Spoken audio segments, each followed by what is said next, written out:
ভরা দিনগুলি ঘিরে থাকে স্মৃতি হয়ে অরিন্দমের গানগুলি। অরিন্দমের গানগুলি, অরিন্দমের গানগুলি।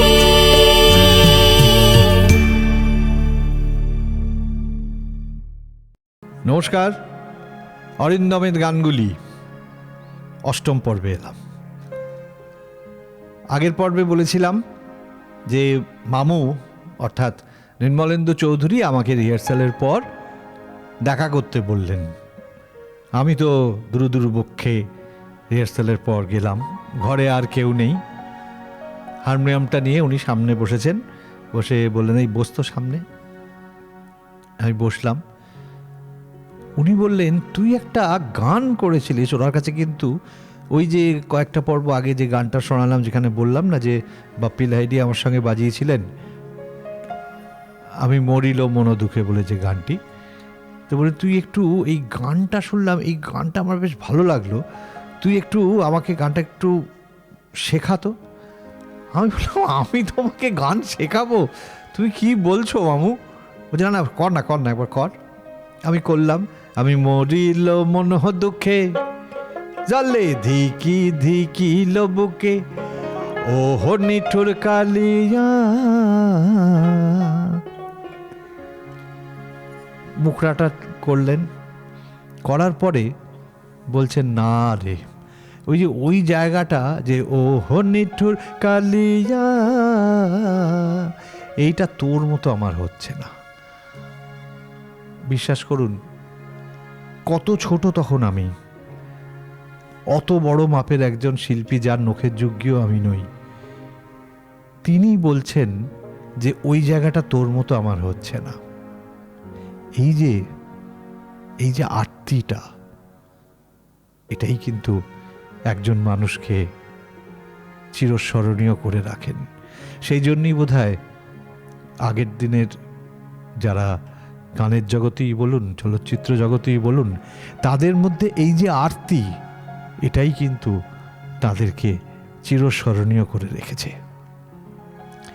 তো আজকে যে গানটি গাইব, এটা মামুর মুখেই শোনা।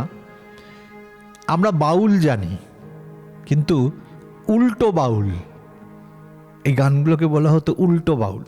এটা মামুর মুখে শুনেছিলাম, সেই গানটি আপনাদের গিয়ে শোনাচ্ছি। ভোলাম মন মন রে আমার, ভোলাম মন মন রে আমার, কে নিয়ে বসে আছো মন। ভোলাম মন মন রে আমার, ভোলাম মন মন রে আমার, কে নিয়ে বসে আছো মন।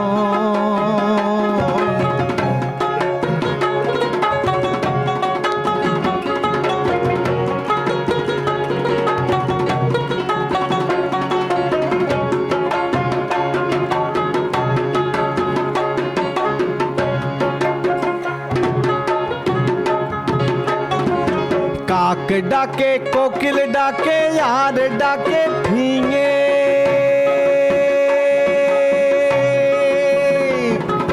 কাক ডাকে, কোকিল ডাকে, আর ডাকে ভিঙে। তাল গাছেতে বেল ধরেছে, ও দেখো তাল গাছেতে বেল ধরেছে, বেগুন গাছে ঝিঙে।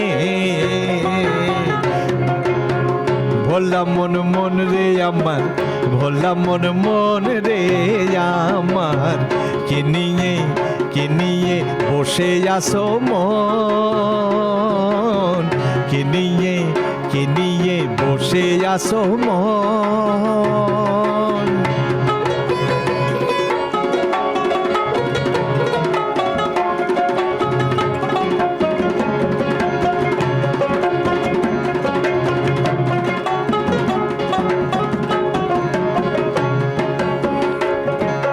মেশর সে মাসি বড়, পাঁঠার সে খাসি। মেশর সে মাসি বড় পাটার সে খাসি ও ঘরের গিন্নির সে ঢেকি বড়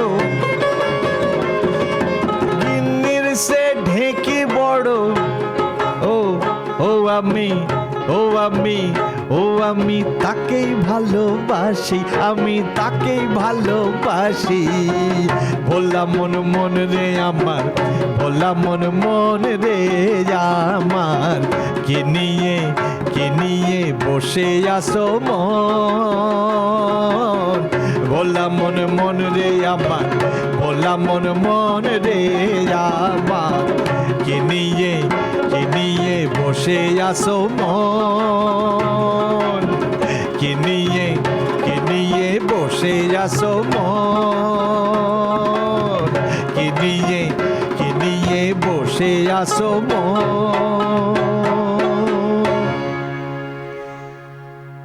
গান তো চলতেই লাগলো, এর মধ্যে এলো আমার দ্বিতীয় ছবির প্রস্তাব। দ্বিতীয় ছবি কখনো মেঘ, পরিচালক অগ্রদূত, আর এই ছবির নায়ক উত্তম কুমার। উত্তম কুমারের সঙ্গে আমার পরিচয় হলো, সেটাও কিন্তু গানেরই মাধ্যমে। কিভাবে সে কথা বলবো আসছে পর্বে। নবম পর্বে আপনারা শুনবেন কিভাবে উত্তম কুমারের সঙ্গে আমার গানের মাধ্যমে পরিচয় হলো। দেখতে থাকুন খেয়ালি অরিন্দম অ্যাক্টিং ওয়ার্কশপ নিবেদিত অরিন্দমের গাঙ্গুলি ইউটিউব চ্যানেলে এই অনুষ্ঠানটি আপনি দেখতে পাবেন। ভালো থাকবেন সকলে, নমস্কার। সময় বয়ে যায় ফিরে আসে সুরে ভরা দিনগুলি, ঘিরে থাকে স্মৃতি হয়ে অরিন্দমে